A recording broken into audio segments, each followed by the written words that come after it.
Witam Państwa. W dzisiejszym vlogu kontynuujemy sagę odnośnie naszej budowy. Właśnie przyjechał do nas inżynier cywilny z rodziny i zaraz się dowiemy, co on o tym wszystkim sądzi. Byliśmy u niego na fieście w zeszłym roku w maju. Co była ta impreza taka ze śpiewaniem, to było właśnie u niego, u Karla. Pas-pas ra gud. Katong balay dira nga Japanese kita ka 3 months ra human. 3 months ra. Following my calculations, like all of the material with including the door, windows, it's supposed to be maximum 120,000. 120. Maximum For materials only. with work. If siya ang work. If he will work or will have someone else. No, if you hire with Sikih or not our, they pay, like he was paying them even underpay compared to our workers. Yung mga worker gani. They were getting like 450 peso per day. Mura magadula. Nya ang nangutan na mi pila ilang sweldo kato iyang tigkuan gani mura mo welding. 400. Nya kabayan gami ang pagtitig anak among kusina ang 700. Kanang mga welder, mga kuan skills Skills na gani. Dapat 700 yan lang. dapat dako Ang dako. provincial rate 700. 650 Yan 700. ang sweldo 400. Kami dad sweldo mi dadat ang katong katabang ni ang pagtitig 500. Di mura silang nakuan ba? Ambo. Dobra, Karol sobie coś tam pomierzy, posprawdza. Jak mówiłem, w tym roku ta fiesta Maj to była między innymi z tego tytułu, że właśnie skończył szkołę, że został inżynierem cywilnym. Teraz już normalnie pracuje, nadzoruje jakieś ekipy budowlane. No i wszystko zależy od jego wyceny. Ile pieniędzy będziemy się ubiegać, wyrwać od gościa. Jak wiecie, na spotkaniu kłamał, denerwował mnie i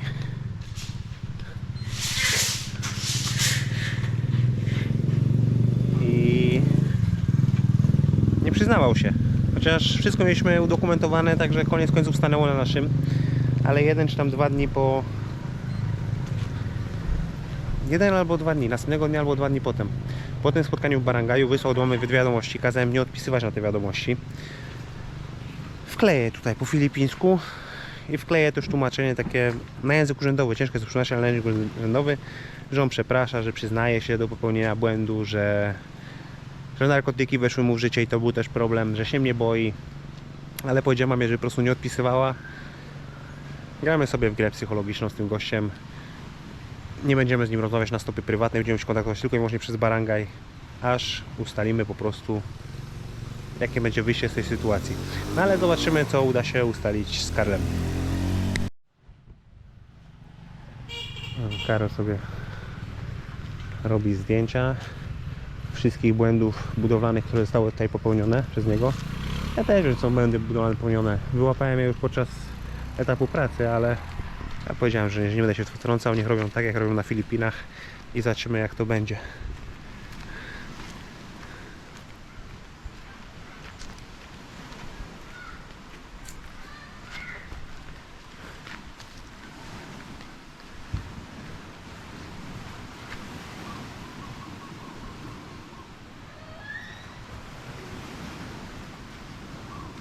And also the columns, not the same dimensions. Here is the small one. Where there is Yeah.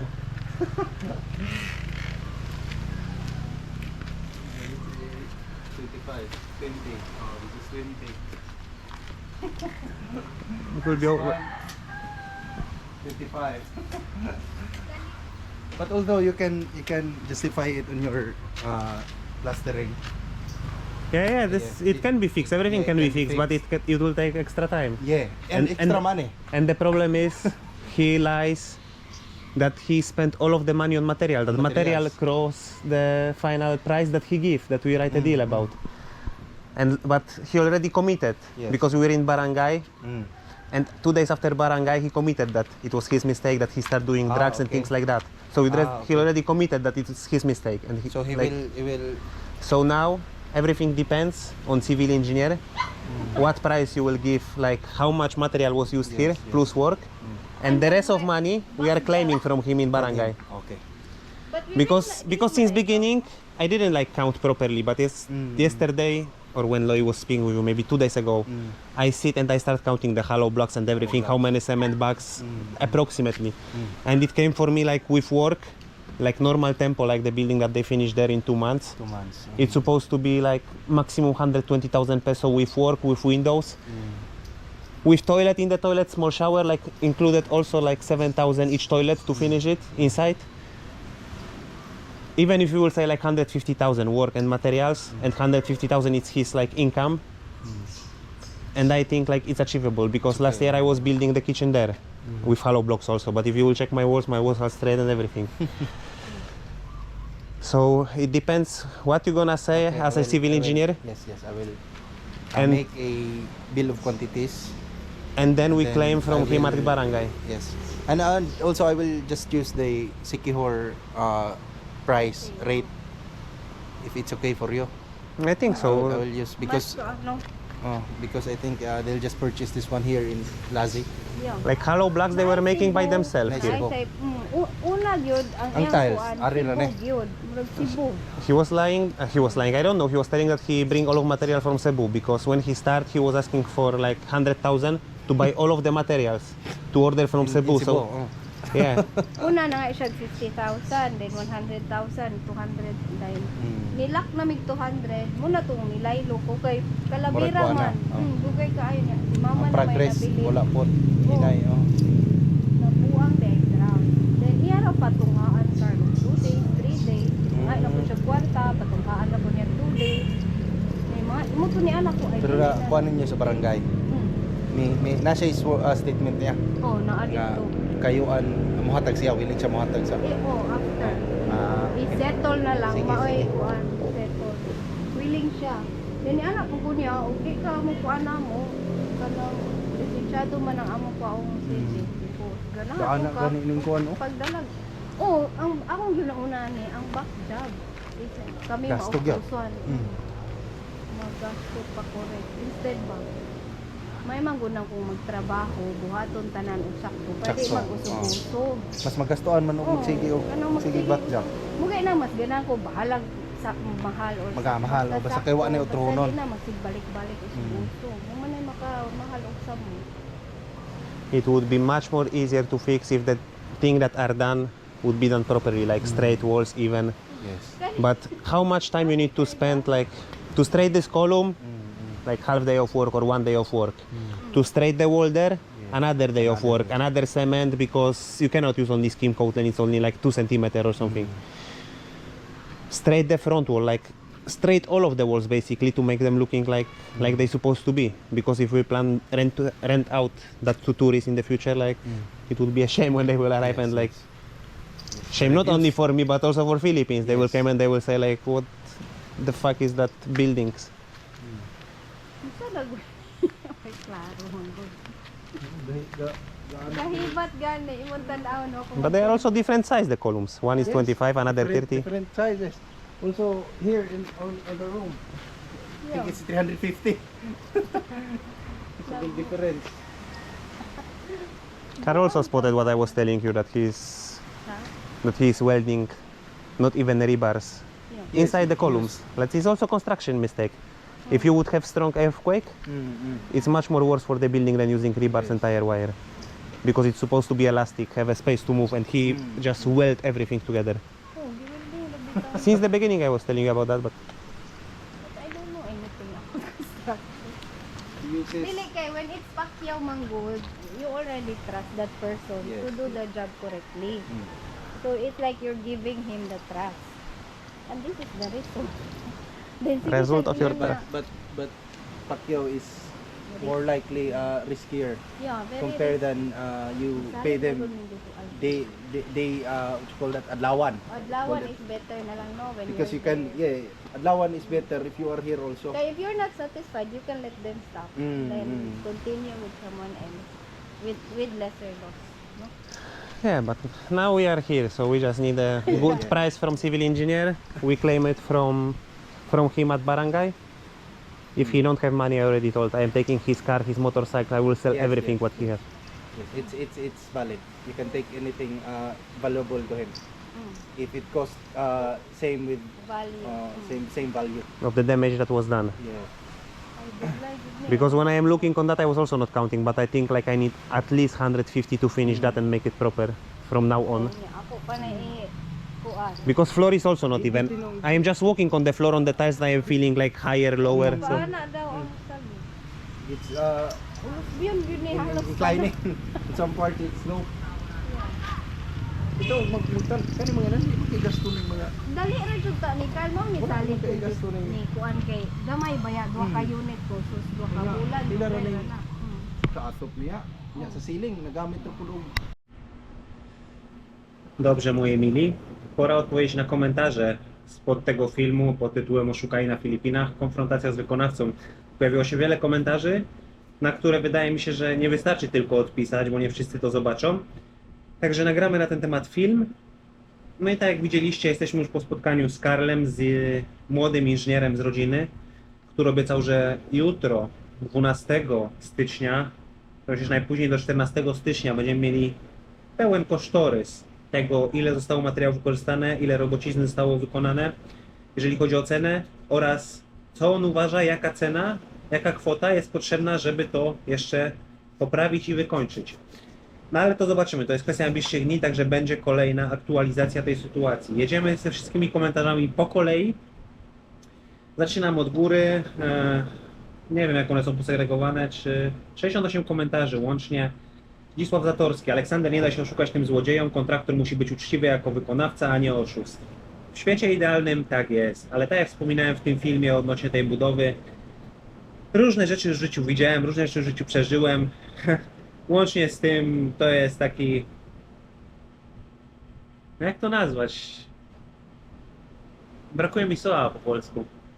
No ale ta wisienka na torcie, która jakby buduje mi świadomość całej tej branży, to jest ten projekt w Skandynawii, ten tunel kolejowy z Oslo do Ski. Najdroższy projekt budowlany w historii Skandynawii. W momencie, kiedy był budowany, pracowałem na nim, a mimo wszystko zbankrutował, bo wykonawca, który wygrał przetarg, był nieuczciwy. Dodatkowo Skanska, która też startowała w tym przetargu, firma ze Skandynawii budowlana, w Polsce bardzo wiele rzeczy Skanska robiła, dała ofertę wyższą. Od początku mówiła, że ten podwykonawca z Włoch dał zaniżoną ofertę, że jest to niemożliwe do wykonania w odpowiedniej jakości i technologii. I koniec końców państwo norweskie musiało Skańskiej, mimo że Skańska tam nawet łopaty nie wbiła, zapłacić odszkodowanie, bo Skańska jeszcze wygrała w sądzie, że od początku miała rację co do drugiego podwykonawcy. Drugi komentarz, Anna Rolska. Trzymaj się, Olek, i pilnuj swego. Sam ciężko pracujesz na wszystko, pozdrawiam serdecznie. Dziękuję bardzo, również pozdrawiam. Mam tego doskonale świadomość, że sam ciężko pracuję. Zresztą wiecie sami, jak jest w Norwegii, ile w tym roku, w zeszłym roku, w tym roku, nie to, że kalendarzowym, tylko jeżeli liczymy sezonami, ile w tym sezonie norweskim pracowałem i że nie była to lekka praca, także szanuję swoje pieniądze. Szanuję swoje pieniądze jeszcze bardziej od momentu, jak wszedłem w ten następny etap w swoim życiu w małżeństwo z Ernestine. Ziomal.pl. Wiesz, ile lat minie, zanim w takiej sprawie zapadnie wyrok, żeś mógł sprzedać jego auto? Nie musi zapadać żaden wyrok. Też powiedział to Karl inżynier. Nie wiem, czy będzie to w filmie, czy to tak przemontują, że było tam coś nieważnego, że nie będzie tego. Ale Karl inżynier powiedział, że to jest jak najbardziej zgodne z prawem, że wycena, która on da, jeżeli nie ma pieniędzy, to na równowartość tej wyceny możemy go pozbawiać samochodu, motocykla, wszystkich rzeczy, które po prostu mają jakąś wartość, a należą do niego. Jest to wszystko w zgodzie z prawem, bez żadnych wyroków sądowych. Trzymamy kciuki za pozytywne załatwienie sprawy. Bez wyroków sądowych, ale wystarczy barangaj. Za ile można kupić dobre, używane auto na Filipinach? Znowu pyta ziomal. Toyota Wigo, którą kupiliśmy, też jest vlog o tym, nie wiem, na przestrzeni ostatnich 3-4 tygodni jest vlog o tym, jak kupowaliśmy samochód Ernestine. Zapłaciliśmy 255 tysięcy peso za Toyotę Wigo z 2017 roku. Ona miała około 80 tysięcy przebiegu, 80-70 coś. Zależy, jaki samochód Cię interesuje, ale taki samochód jak Toyota Wigo do miasta, tak jak do Magety czy jakieś większe aglomeracje, czy musi się przemieszczać, jest idealny, mało pali, jest niewielki, łatwo się tym jeździ. Jeżeli chciałbyś pick-upa, tak jak większość ludzi chce i tak jak jest też moje marzenie docelowe na Filipinach, no to w tym roku nowy MG pick-up z tego roku 1 300 000 peso. W tej samej cenie, w granicach 1 300 000 da się kupić, na przykład widziałem dzisiaj Forda Raptora za 1 200 000, też z 2017 roku, 4x4 w automacie, no ale to już nie jest samochód nowy. Kiki, oby ten koleś wcześniej sprzedał tego samochodu, że powodzenia. Ten koleś jest dzbanem, poza tym jakby się dopuścił takiego czynu teraz, w tym momencie, no to znaczy, że miałby gotówkę. Łatwiej byłoby tą gotówkę z niego po prostu ściągnąć. Jak sprawa jest zaczyna w Barangaju. Jak wiecie, Barangaj to jest taka niewielka społeczność, która po prostu... Tutaj jest też, no plotkowanie. Wszyscy wiedzą, co się dookoła dzieje. Także myślę, że miałby dobry przypał w Barangaju, jeżeli by się pokusił na taką akcję. I generalnie imię jego rodziny byłoby zdewastowane, cały honor ściągnięty i wszystko, także zobaczymy, jak się sytuacja rozwinie. Hanna napisała komentarz. Przecież to znajomy wujka, przecież on wam go przedstawił jak tego wykonawcę, tak wynikało z pana filmu z tamtego roku. Ten wujek, co mieszkał przy drodze, to pan to pokazywał. To jak to w waszej, czyli żonie, rodzinie jest zawsze, chwalił pan tego wujka, to po co go polecał? Wujek to jest najlepszy wujek na świecie, wujek Aldrin. Tyle, co mi pomógł w zeszłym roku, to nikt mi tyle nie pomógł. Nawet nie chodzi tylko o Filipiny, ale nawet przez 15 lat w Norwegii chyba nie ma takiej osoby, która mi tyle pomogła na tyle różnych tematów i w tylu różnych kwestiach. Wykonawca, tutaj mogę coś wpleść. Wykonawca, a to już było mówione, jak o Karol mówiłem, że wykonawca się wysprzęglił w wiadomości do mamy, no że zaczął się problem z narkotykami. Jak wuja go przedstawiał, to był święcie przekonany, miał dobrą renomę ten facet, pokazywał nam realizację na swoim telefonie. Nie to, że filmy z internetu, bo pokazywał nam, jak on pracuje, robi, wykańcza i tak dalej. Był na filmie, jak robili jakieś projekty i wszystko wyglądało ładnie, schludnie i w ogóle w porządku. Dlatego się na niego zdecydowaliśmy. Nie mam żadnego żalu do wujka, bo wujek w dobrej wierze polecił człowieka, który miał dobrą opinię tutaj w okolicy. Nie mam żadnego problemu do wujka. Problem jest do gościa, po prostu pochłonęły go narkotyki, tak jak wam mówiłem, od czasu jak Marcos został prezydentem, bardzo się na Filipinach rozluźniło, jeżeli chodzi o narkotyki, jak policja już nie strzela do dealerów. Musi tutaj po prostu przyjść twarda ręka, tak samo jak Trump w Stanach bombarduje te łodzie z Wenezueli. Zobaczcie sobie statystyki, jak w Stanach problem z narkotykami pikuje w dół przez tą politykę twardą Trumpa. Wielu Filipińczyków uważa, że tak jak jest teraz, najlepiej jak Trump zrobiłby to samo, co zrobił z Wenezuelą, czyli zabrać prezydenta, prowadzić rządy twardą ręką. Pół roku byłoby tu ogarnięte, a tak długo jak klan Marcosów rządzi Filipinami, to będzie po prostu wszystko pikowało w dół. Józef Siatkowski. Witaj Aleksander, zgadzam się z tobą w pełni. Musisz gościa dojechać, za ciężko na to wszystko pracowałeś, żeby mu podarować. Pozdrowienia. Już się odnosiłem tego, wiem, że ciężko pracowałem. A jeszcze wrócę do Hanny. Wuja był przy podpisaniu umowy, wujo też ma dobrą renomę, jest kanclerzem tutaj w Barangaju naszym. Także samo to, że rodzina jest jaka jest, mojej żony tutaj na Sikihorze, myślę, że sporo nam pomoże w tej sytuacji. Amorki, życzę powodzenia, że wszystko dobrze się zakończyło, pozdrawiam. Dziękuję bardzo i pozdrawiam. Tak trzymać, tylko się nie dać, bo z butami zjedzą. Pozdrawiam całą rodzinkę. Anna Klima. Również pozdrawiam Ciebie, Anno. Nie damy się. Nie damy się. Spróbuję to załatwić grzecznie, a jak się nie uda grzecznie, generalnie gościu jest psychicznie zniszczony, a jeżeli tylko będzie chciał i zasłuży, to zostanie zniszczony również fizycznie. Możecie to rozumieć jakkolwiek chcecie. Ale generalnie jestem grzecznym chłopcem, ale jak coś mnie bardzo zdenerwuje, to potrafię być również bardzo niegrzeczny. Ziomal.pl, ale szopka z tą modlitwą, jak to są grzesznicy, oszuści. I tutaj napisałem odpowiedź, że mi to w sumie odpowiada, bardzo odpowiada, że wolę tak niż Europę, która gubi swoją tożsamość i ściąga krzyże z urzędów. Poleciłem tutaj Ziomialowi, że na przykład przeleciał się Etihad Airways, jest lot na Filipiny, lecieliśmy pierwszy raz na Filipiny przez Abu Dhabi Etihadem i potem z Abu Dhabi do Manili, to w Etihadzie, w muzułmańskiej linii lotniczej przed każdym lotem jest muzułmańska modlitwa odprawiana. Chrząkają ci na cały głośnik, założysz słuchawki, to przez słuchawki. Nie przeszkadza mi to w ogóle, a poza tym sam fakt tej modlitwy trochę rozróżnia to spotkanie. Wiecie, jak gdzieś się wchodzi w te tematy takie z Bogiem i tak dalej, to jakoś człowieka trochę schodzi się, nie? No ale nie wszystko da się w ten sposób załatwić. Nie mam z tym żadnego problemu, cieszę się, że tak jest. W Polsce jakby tak było, też by mi to nie przeszkadzało, też bym się cieszył, że nie tracimy tożsamości, bo jesteśmy krajem katolickim i tego powinniśmy się trzymać, powinniśmy jak najdalej być od tych wszystkich agent, żeby nas wynarodowić pozbawić wiary, pozbawić tożsamości. Bądźmy Polakami, bądźmy katolikami, dlatego jest u nas tak bezpiecznie. Ilu jest Anglików na TikToku, którzy przyjechali do Polski z żoną Polką i mówią, że jest fantastycznie, że czują się bezpiecznie jak nigdzie.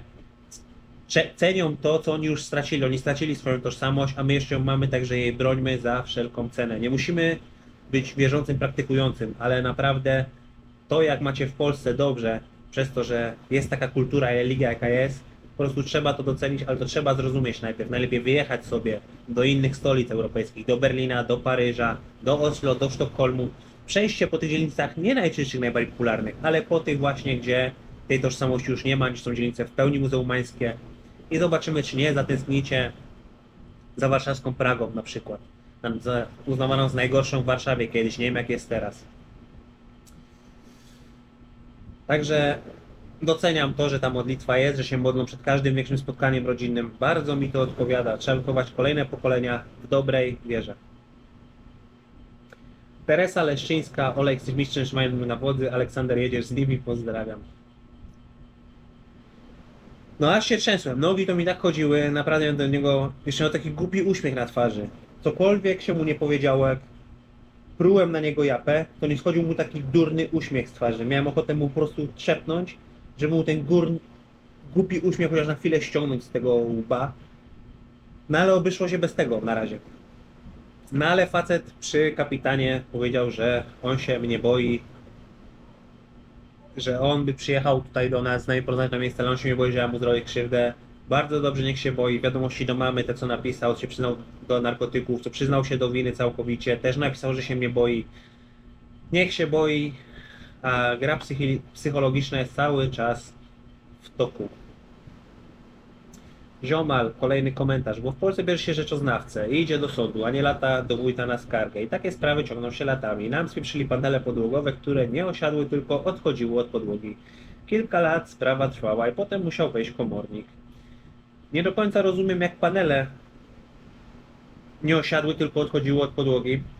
Panele generalnie układa się bardzo prosto. Wielu klientów w Norwegii potrafiło sobie samemu z tym poradzić, czyli po obejrzeniu kilku filmów na YouTube, bo to nie jest żadna wielka filozofia, tylko trzeba sobie policzyć, jak zacząć i w którą stronę je układać, wzdłuż której ściany. No i właśnie widzisz, tu jest cały clue, cały problem pogrzebany, że w Polsce wszystko trwa tak rozwlekle, że wielu ludzi umiera, zanim wyrok zapada w sądzie. I ten system jest po prostu całkowicie do zmiany. Cały system sądownictwa jest do wyrzucenia i zaczęcia od nowa i tylko wtedy da się Polskę uzdrowić. Nie taka sytuacja jak jest teraz, że są jedni sędziowie, drudzy sędziowie, jedni się przyzywają drugimi od neosędziów, jedni kwestionują wyroki tych drugich. To po prostu burdel na kółkach i tak nie powinno być. I ktoś tutaj odpisał, pod twoim komentarzu widać, jaką masz wiedzę na temat załatwiania tam spraw. Żyjesz w swojej europejskiej bańce, że świat jest wszędzie taki sam. Przede wszystkim, żeś powiedział, trzeba coś wiedzieć, a po drugie, jak Aleksander naiwnie zawierzył, to niech ma pretensje, tylko się przyjechał na wyspę, jeśli zaraz będzie wszystkich tu ustawiał po swojej lewie, trzeba poznać trochę kultury, obyczajów, ludności tu bycia, a potem zrobić. Jak będziesz tak fikał, to momentalnie lokali sprawy szybciutko bierzesz z wyspy. Wniosek taki. Dał się oszukać i to jest cena za lekcję, ale niech uważa, co robi i mówi, bo może sprowadzić na siebie kłopoty.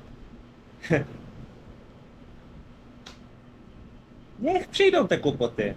Ja się czuję pewnie umocowany, ja jestem gotowy na wszelkie kłopoty i wszelkie ewentualności. A co do czego ty najpierw, a potem trochę kultury, obyczajów, ludności bycia, a potem coś robić.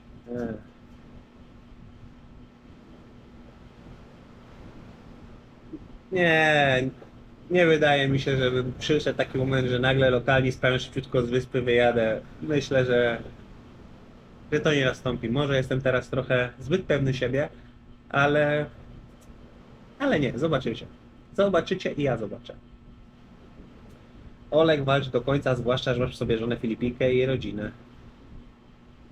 Tu nie chodzi o sam fakt posiadania żony Filipinki, bo są Polacy, nie tylko Polacy, co biorą sobie żonę Filipinkę, nie wiem, gdzieś za granicą ją poznają, na przykład w Stanach czy gdzieś tam, albo poznają ją tutaj, a potem wychodzą z założenia, że z Filipinką jak się żyje, to jak najdalej od rodziny.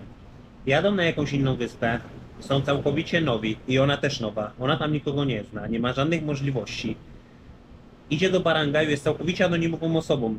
Dokładnie tak jak dokładnie tak jak jej mąż, który przyjechał ze Stanów, to ona jest tak samo. Co z tego, że jest z tego samego kraju, jak nikt jej tam nie zna i no i za bardzo nie będą się z nią liczyć. Tutaj na wyspie, tak jak wspominałem, rodzina żony jest dość znana i dość szanowana, głównie przez dziadka. I w naszym rejonie, tutaj okolice Lazji, Talayong, naprawdę, gdzie się nie ruszymy, nie wiem, Departament Agrokultury byliśmy 3 roku z psami. Kuzynka, nawet Ernest nie wiedziała. Jedziemy do wujka, do Urzędu Miasta w Siquijor, do inżyniera cywilnego na Siquijorze. Drugi wujek pracuje tutaj w szkole w Lazji. W tej szkole takiej przyuczającej do zawodu, jakby zawodówka, technikum, coś takiego, Tesla. Może tam pójdę zrobić vlog kiedyś do niego i wam pokażę, jak to wygląda. Jeżeli się nie mylę, to kapitan barangaju tutaj u nas w Talayong też jest jakoś spowinowacony z naszą rodziną. Wiecie, po prostu tutaj były duże rodziny kiedyś, bardzo duże, tak jak rodzina mamy, ich jest bodajże 8 albo 9. No i każdy ma jakieś swoje dzieci, te dzieci mają dzieci, kuzynostwo to się rozrasta. Dziadek też miał rodzeństwo. No jest bardzo dużo kuzynostwa i bardzo dużo rodzina. Rodzina trzyma się blisko i zawsze. Mariola Kemer, pozdrawiam serdecznie, życzę dużo szczęścia, dziękuję bardzo, nie poddawaj się, dziękuję. Magii Korkusiński. Paweł Janulek zwrócił uwagę, że gość nawet w czasie modlitwy nie zdjął czapki, świadczy o jego podejściu nawet do wiary. No dziwny gościu jest, no ale narkotyki ryją bania, szczególnie to szabu na Filipinach. Marcin Żuber, Olek, ty wiesz jak z takimi majstrami się wyjaśnia sytuacja. Zaczynając w Polsce pracować, to były jeszcze czasy szalone. Ja miałem 18 lat, około 2010 roku. Może tej pory coś się zmieniło. To jeszcze były te czasy, kiedy bardzo dużo było tych firm krzak, umów na czarno. Szef gdzieś też popłynął, jakiemuś tam alkoholikowi nie wypłacił pieniędzy. Różne sytuacje widziałem i różne historie widziałem, takie psikusy, mniej i bardziej fizyczne, co jedni drugim potrafili robić. Wyobraźnia nie zna granic, jeżeli chodzi o ten temat, co można odwalić. A inna sprawa, że wychowałem się, jak wiecie, w Łodzi na Bałutach, gdzie jest klimat taki, wcześniej był, teraz się trochę uspokoił przez kamerę na ulicach, ale gdzie był taki klimat mocno chuligański, dużo czarnego rynku.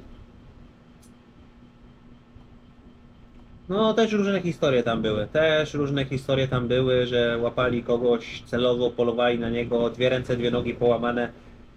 Różne rzeczy w życiu się słyszało, różne rzeczy w życiu się przeszło i do różnych rzeczy byłbym zdolny. Zioma, jakby nie to, że ojciec żony tam był kimś, nie pamiętam, urzędnikiem, chyba to była Solalia Dudkowskiego, musieli latać po adwokatach, to by tylko ciągnęli kasy. Pewnie ten Siquijor to państwo w państwie. Siquijor to jest trochę państwo w państwie, tak jak mówię, przez te nasze koniekcje rodzinne wszystko jest załatwić łatwiej. Każdy papier z barangaju, każde pozwolenie, ja nie muszę tam jechać, pogadam z wujkiem Aldrinem, wujek Aldrin powiedział, wszystko załatwia na papierze. Jeżeli chodzi o rodzinę Dudkowskich, nie żyłem tą sprawą tak mocno. Oni zostali oszukani przez tą samą osobę, tą samą firmę, co Rafał Baran, jeżeli się nie mylę. To było... Jest też taki Amerykanin, który rozmawiał na Facebooku, na siłowni poznaliśmy Bobby. Orange Kite Group, czy coś takiego. Nie pamiętam skąd facet był, on chyba z Australii. Także to jest trochę przekręt ze strony tego, co przekręca, lepiej zorganizowany. Dużo ciężej go złapać, dużo ciężej go ściągnąć. Facet nie ma na dobrą sprawę chyba nic do stracenia tutaj na Filipinach, więc może sobie pozwolić na co chce, tym bardziej na Filipinach, żeby go złapali. Nie wiem w końcu, czy go złapali, czy nie. I też nie wiem, jak jest u Dudkowskich, skąd pochodzi żona, czy pochodzi tutaj z regionu Dumaguete, czy jest z innego regionu. Jakie po prostu mają możliwości. Nie wiem, nie śledziłem tego, nie mam czasu oglądać Dudkowskich, czy Rafała Barana, czy nikogo innego, kto z Filipin robi materiały. Czasem sporadycznie coś zobaczę, ale też nie mam czasu oglądać całego. Ziomal, z tego co widzę, każdy Polak, coś inwestujący w nieruchomości na Filipinach został oszukany. Okej, i pytałem, o których Polaków ma na myśli. Czy chodzi właśnie o Barana i Dudkowskich. Jeszcze Danwild, problem z drogą. To Danwild to chyba tłumaczył to right of way że prawo do drogi. Homes, jeżeli się nie mylę, to Homes też mieszka w Dumaguete albo w okolicach Dumaguete, fuszerki, cieknący dach. Tylko że Homes to jest chyba tutaj na stałe, więc mógł to nadzorować albo po prostu mógł. Wydaje mi się, że mógł to nadzorować na bieżąco, nie wiem, ale wydaje mi się, że Homes jest na stałe w Dumaguete. Nie wiem, nie znam Homesa osobiście. Raz w zeszłym roku widziałem go w Robinsonie i powiedziałem siema i na tym się nasz kontakt skończył. Damian Drążek. Oszustwo na ponowną sprzedaż, na starą księgę wieczystą po sprzedaży. Jeżeli chodzi o Damiana, to Damian zrobił wiele nierozsądnych rzeczy na Filipinach, także nie zaskakuje mnie to po prostu. I w tym momencie to utnijmy. Czesława Piasecka. Aleksandrze, współczuję, że musiałeś przejść tyle stresu. Myślę, że tego gnojka spotka trzona kara. Pozdrawiam. Szczerze powiedziawszy, to nie był duży stres dla mnie. Dużo większy stres był to dla mojej żony, dla Ernestine. Tak jak wspominałem, ja nie byłem tak dużym zwolennikiem tego, żeby wziąć tyle rzeczy sobie na głowę, tutaj na miejscu, jak mieliśmy tą jedną budowę i zaczynać tą drugą. Ale Ernestine bardzo chciała, żeby zacząć. Powiedziałem jej, że ja nie dam rady tego pilnować, kontrolować i tak dalej, bo ja mam co innego na głowie w tym momencie. No i chciała, no i nie da się ukryć, że Ernestine naprawdę większość tego ciężaru, jeżeli chodzi o rozmowy z tym gościem i tak dalej, wzięła na siebie. Podczas pobytu w Norwegii miałem tylko czasem szczątkowe informacje od Ernestine, oczywiście jak coś się działo, to mówiła mi, ale to bardziej to zżerało po prostu Ernestine niż mnie.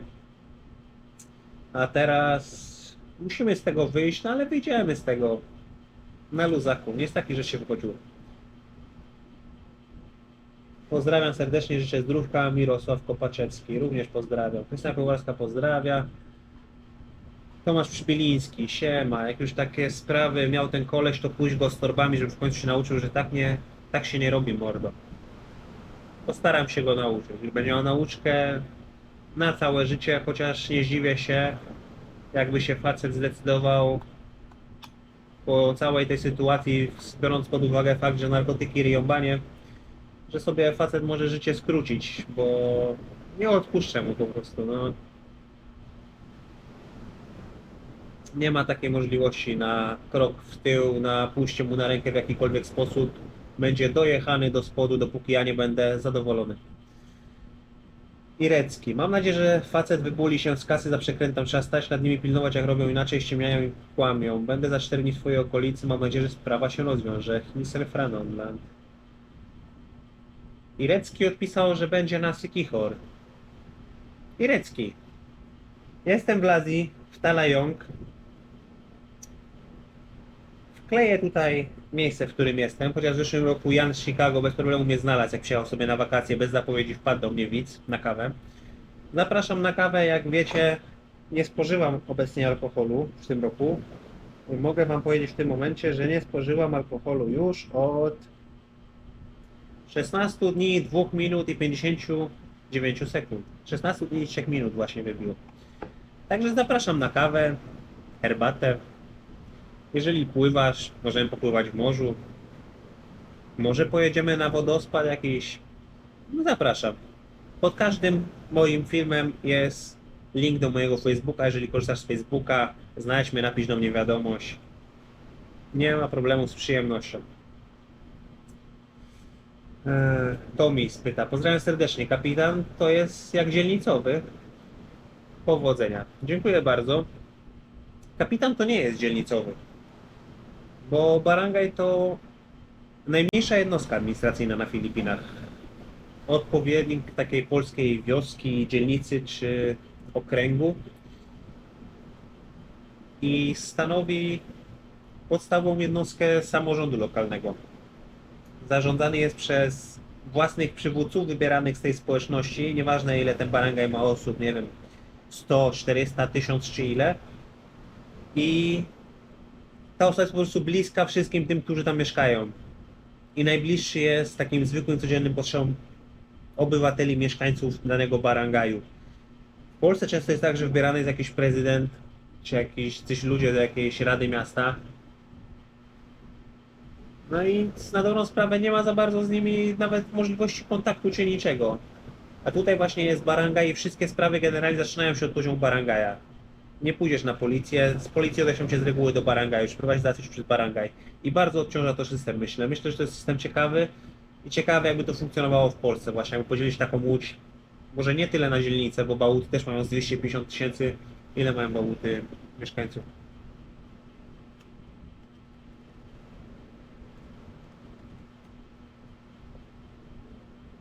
Z 220 000, byłem blisko. 190-220 000 mieszkańców na samych Bałutach, czyli trzeba było to jakoś zmniejszyć, no bo taki kapitan barangaju był po prostu zasypany, trzeba było to jakoś podzielić na dużo mniejsze grupy.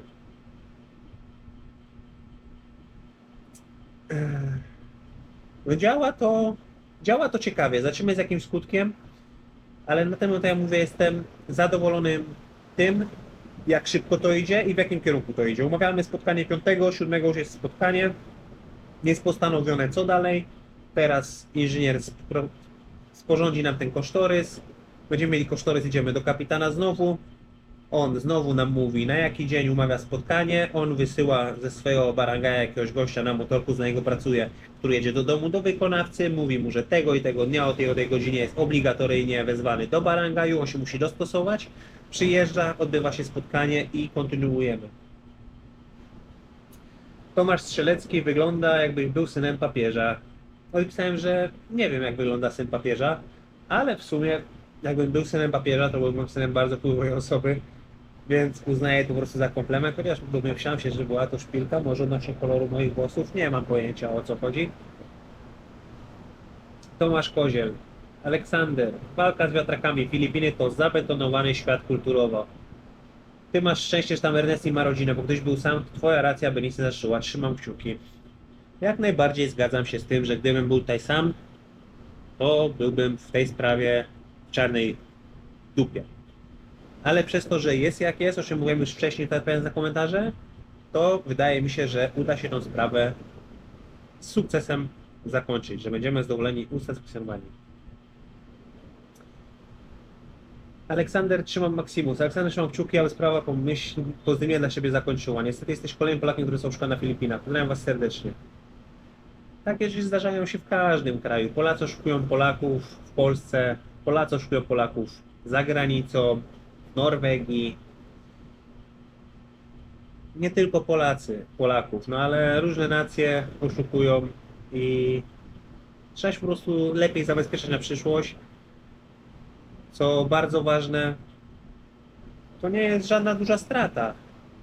To nie jest jakiś problem, który mnie przygwoździł, albo moją żonę. Czekajcie, będę sobie przelicznik. Wtedy był nawet niższy kurs reklamy, bo kalkulator walutowy nie jest darmowy. Ale żebyście wy się jakoś specjalnie tym nie stresowali, nie martwili, bo z tego co pamiętam, na przykład Rutkowscy, no to tam szły grube pieniądze. Rafał Baran też, wydaje mi się, że tam były jakieś grubsze pieniądze, a w miejscu realizacji tego, co on tam miał mieć budowane, to chyba miał jakiś jakby szeregowiec budowany i miał mieć jakiś część budynku, jakieś mieszkanie w tym na wynajem, coś takiego, nie pamiętam dokładnie, nie chciałem przeinaczyć faktów, bo dawno ten film oglądałem i tylko szczątkowo, ale to jest 300 000 peso, na które byliśmy dogadani, jeżeli chodzi o ten projekt, na który jest podpisana umowa, no to w tym momencie przy lepszym przeliczniku niż był rok temu jest to 51 000 peso. 51 000 koro, przepraszam. Ja to w miesiącu zrobię. To nie jest tak, że jak ludzie niektórzy budują sobie dom, oszczędności życia i nagle coś się zesra i jest problem, jest ból głowy, bo budżet jest ograniczony, nie wiem, mieli gotówkę albo mieli kredyt na ten dom. I nagle się okazuje, że trzeba więcej tej gotówki, a gotówki już nie ma, trzeba dobierać kredyt, albo już trzepaliśmy linię kredytową i wtedy jest problem, a u nas tego problemu nie ma, bo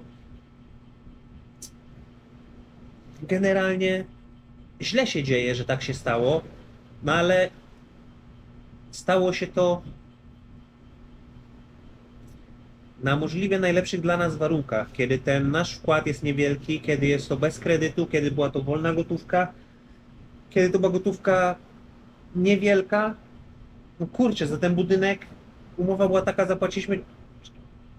mieliśmy zapłacić 300 000 peso, a wydaliśmy 255 na samochód Ernestine, żeście mieli skalę, o czym my mówimy. Także to jest nauczka, to jest denerwujące, czy to jest bolesne? Nie tak bardzo bolesne, na pewno trochę jest, ale nie tak bardzo. Dużo gorzej by było, jak miałbym budować dom docelowy dla siebie, nic bym nie wiedział. Kosztowałby 4 miliony peso i tam by się coś zesrało. Wtedy byłbym przybity. A tutaj mam taki niewielkim kosztem, mam możliwość dowiedzieć się, jak wszystko funkcjonuje, jak załatwiać sprawy, czego dopilnować w przyszłości. I jak będę budował dom dla siebie, gdzie samemu go nie dam rady zbudować, docelowy, nie ten na plaży, tylko w innym miejscu docelowy, jakąś farmę na jakiejś wielkiej ziemi, to po prostu będę dużo bogatszy o wszystkie doświadczenia. To jest tak, bym wydał, nie wiem, 50 000 na jakieś kursy, tylko że coś na końcu jeszcze z tych kursów będę miał, chodzi, że będzie dom stał. Prędzej czy później on będzie stał skończony i będzie wynajęty, będzie zarabiał pieniądze, ale to nie jest tak bolesne, jak niektórym mogłoby się po prostu wydawać. Anastazja Błaszczak, myślę, że się ułoży, też tak myślę.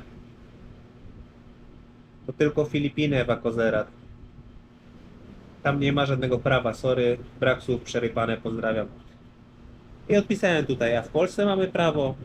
Już mówiłem o tym wcześniej, jakie w Polsce mamy prawo. Jeden, drugi minister sprawiedliwości z jednej, z drugiej opcji ma zarzuty o łamanie konstytucji. Tu zapada wyrok odnośnie jakiejś sprawy, nie pasuje on ministrowi sprawiedliwości i mówi, że znajdzie sędziego, który mu taki wyrok dał, co mu będzie się podobało. Miałbym duże wątpliwości, czy na Filipinach prawo funkcjonuje lepiej, czy w Polsce. Bo nie wiem, Polakom się wydaje, że w Polsce coś jest poukładane w tym temacie, a w Polsce jest taki bajzel. No były te projekty tutaj, te flat control przeciwpowodziowe, co były te przekręty, co ogromne pieniądze poszły. I już ta jedna pani senator, czy jaki ona tam ma tytuł z tej całej rady tutaj na Filipinach, ona już siedzi w więzieniu, ta co ją złapali, co nakradła. A w Polsce? Który z polityków za przekręty trafił do więzienia tak naprawdę autentycznie, że musi odsiedzieć? Który? Sami sobie odpowiedzcie. A ile było spraw z dowodami, ale nikt tego nie ruszył, bo ręka rękę myje. Teraz trochę się rozbujali panowie z koalicji i chcą poprzednią władzę ścigać, dojeżdżać się, jak oni tam nazywają. A za chwilę będzie wiatr wiał z drugiej strony. Wcześniej się obchodzili z nimi ci wcześniejsi trochę delikatniej. Zobaczymy, co się stanie za 2 lata. Jak ta władza, która jest teraz, pójdzie w zapomnienie, bo to jest raczej nieuniknione. I to, co oni robią, to też jest... Nie ma szans, żeby oni jakkolwiek mieli szansę na reelekcję. No i dopiero będzie wesoło w Polsce. Chociaż nie jestem tego zwolennikiem. Artur domaga trafceń, czy gość nie robi jakiś robót dla barangaju, bo wtedy po układach mógłby wygrać. Jak ktoś mi nadał, przyjadą ludzie, którzy nam manili, ogarniali podobne sprawy i go wyjaśnią. Zapłacić 10 razy więcej plus za przyjazd drużyny, wyżywienie, odsetki. Nawet jak teraz sprzeda samochód, powiesz, nie ma kasy, utrzy papier, że na swoją ziemię idą bez problemu. Opcja do rozważenia. Ziomal napisał komentarz tego, co to jest ekipa z Mindanao Muslimy. Są takie radykalne grupy na Mindanao, dlatego ja się na Mindanao nigdy w życiu nie będę wybierał. Na Mindanao w zeszłym roku porwali Amerykanina, co zginął podczas porwania, zastrzelili go. Są tam bardzo dzikie rejony. No i właśnie część wyspy muzułmańska przez wpływ Indonezji. Powinien coś z tym prezydent Filipin zrobić, jakby był jakiś twardą ręką rządzący. Juran Wyszomirski, nad czym się zastanawiać? Masz z gnojem jechać jak matka z łobuzem, nie będzie z was robił baranów. Jedną rzecz, na którą trzeba stanowić, to wasze bezpieczeństwo, nie będzie szukał jakiejś zemsty, pozdrawiam. Oj, nie wydaje mi się, żeby ktokolwiek tutaj miał taką głupią myśl, żeby szukać zemsty, żeby komuś zemsta przeszła przez głowę. Facet się mnie strasznie boi. Za każdym razem jak przejeżdżam, nawet bo jak jadę do lasu coś kupić, nie wiem, kupię pieczywo od rana skuterem, to mijam jego dom, on ma dom zaraz przy drodze. Zawsze sobie zwolnię na tym skuterku, żeby dokładnie mnie widział, że to ja jadę, że ja patrzę sobie cały czas na niego, że widzę wszystko.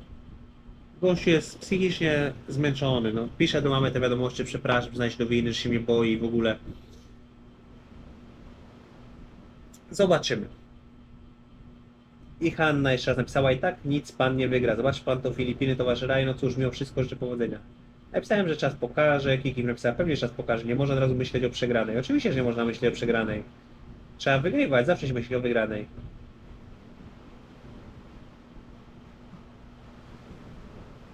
I to by były wszystkie komentarze na ten moment.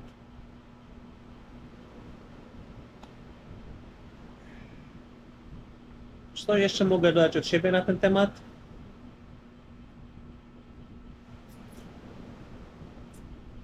Chyba nie. Chyba nie. Jak będzie jakiś taki film, gdzie będzie dużo komentarzy, które zobaczę, że fajnie byłoby nagrać odpowiedź w takiej formie, we formie kolejnego vloga, a nie po prostu odpisywać ją na komentarze, tak jak to w zwyczaju robię, bo zawsze odpisuję na wszystkie komentarze, póki jest nas niewielu komentujących, z reguły około 30-50 komentarzy, to staram się odpisać na wszystkie i odpisuję na wszystkie. Ale jeżeli będą komentarze takie, które po prostu mnie zainspirują, że będzie ich tak wiele pod jednym filmem, żeby przejść przez wszystkie komentarze, to po prostu będę to robił. Oczywiście z naszym inżynierem z rodziny, z Karolem też porozmawiałem w odpowiedni sposób. Powiedziałem mu, co ja wyliczyłem, bo mniej więcej zrobiłem sobie swoje kalkulacje, ile tutaj mogło być zużyte na materiał, ile roboczo godzin i tak dalej. Powiedziałem Karlowi, że jakby cena, którą mi przygotuje, będzie dla mnie bardzo satysfakcjonująca, że powyżej moich oczekiwań. Może tak być, on lepiej zna realia. To albo Karol coś dodatkowo ode mnie po prostu dostanie z tej nadwyżki, a jeżeli nie będzie chciał przyjąć pieniędzy, bo mówi, że on nie chce od nas nic, bo my jesteśmy od jego starszym kuzynostwem, on nas szanuje, on normalnie błogosławi, że bierze rękę i przykłada do swojego czoła. To myślę, że jeżeli Karol nie będzie chciał żadnych pieniędzy ode mnie, jeżeli sprawa zacznie się pozytywnie, to po prostu przeznaczymy ją na jakiś szczytny cel wskazany przez Karola. Albo jakąś szkołę się dofinansuje, albo się zrobi coś z tymi pieniędzmi po prostu dobrego dla ogółu. No i jeszcze urodził się jeden temat. Bo podczas tutaj gadki i szmatki właśnie z Karlem, z inżynierem, Karol rzucił do Ernestine, że czy nie chciałbym z nim firmy budowlanej otwierać. Bo on inżynier, on wie, że ja też się na budowlance dobrze znam. Tylko że nie teraz, w przyszłości, bo jeszcze kapitał zbiera. Ja mówię, że pewnie, że mogliśmy otwierać, bo jak policzyłem sobie to, ile na sam materiał i robociznę by wyszło za taki dom, jakby się to normalnie robiło, normalnym tempem, z normalną ekipą, pilnowało się tego, że ile by z tego było zarobku w jakim czasie. To z moich kalkulacji wynika, że dałoby się na tym bardzo dużo zarobić, jak to by było wszystko na tip-top pilnowane i robione moim tempem, tak jak pracujemy w Norwegii. I Karol jest otwarty, także jak otwieram tutaj firmę budowlaną ze swoim inżynierem po szkole i sfokusować się bardziej właśnie na ekspatach, na imigrantach, co chcą mieć zachowaną jakość, to myślę, że bardzo szybko przez jeden rok zostalibyśmy milionerami, ale to kolejna możliwość, która po prostu pojawia się znikąd. I zostawmy tą myśl, niech ona sobie dojrzewa, niech ona sobie pracuje, niech lata w przestrzeni, będę sobie raz na jakiś czas o tym myślał, żeby ona gdzieś tam cały czas była, a kiedyś się po prostu zmaterializuje, wierzę w to. To by było na tyle. Pozdrawiam Was serdecznie, dziękuję za wszystkie komentarze, lajki, nowe subskrypcje. Trzymajcie się i nie martwcie się na zapas, bo wszystko jest w porządku, tak jak mówię. Jest strata, ale nie tak duża, jak mogła się wydawać. Pozdrawiam, Aleksander Wojtysiak, Między Światami, życie na Filipinach. Na razie, cześć.